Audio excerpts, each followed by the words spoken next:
Okay, so it sort of got stealth uploaded recently, but Netflix's Castlevania animated series just got released.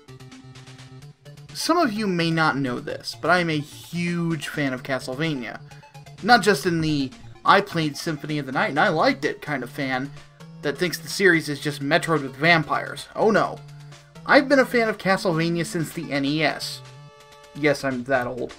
I was never a big first-party guy when it came to my history with the NES, so when everyone else was playing Mario, I was whipping Dracula's ass, pun very much intended, as Simon Belmont.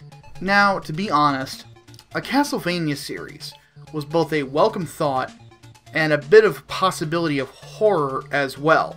We all know that Konami really doesn't care that much nowadays about their old properties, and are much more interested in getting a quick buck than putting out quality entertainment that they can sell worldwide. Though I'll admit that I'm going to give Metal Gear Survive a chance if it's not priced at $60, which early indications say that it won't be. At the same time, despite that problem within Konami, the fact that this series is written by Warren Ellis, the legendary comic book writer, is a giant oh hell yes when it comes to the drawing factor. Plus, early showings of the animation looked great as well. So, how is it? Fair warning, it's short. It's a mini-series, comprised of 4 episodes, each running around 23 to 25 minutes if you don't count the credits.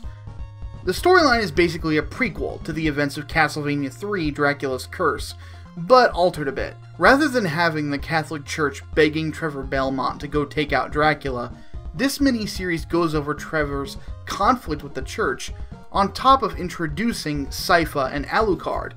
Sorry, I didn't see Grant anywhere. On top of why Dracula has re-emerged at this point in history. For better or worse, this is a character-establishing story for Trevor Belmont. Let me say this, it kicks ass.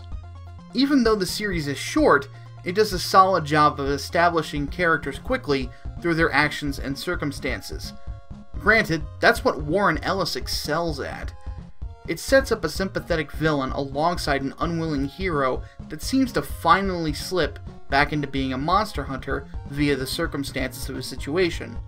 It's also a surprisingly gory affair, but I'd say that's welcome given how Castlevania was, is, and always will be a vampire story at its core.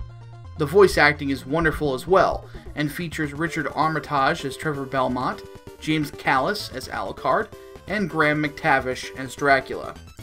So, let me put this in video game terms. It's a prequel story to Castlevania III, with the gore of Castlevania Bloodlines and the quality of voice casting of Castlevania Lords of Shadow. There are only 2 downsides that I can think of with this story.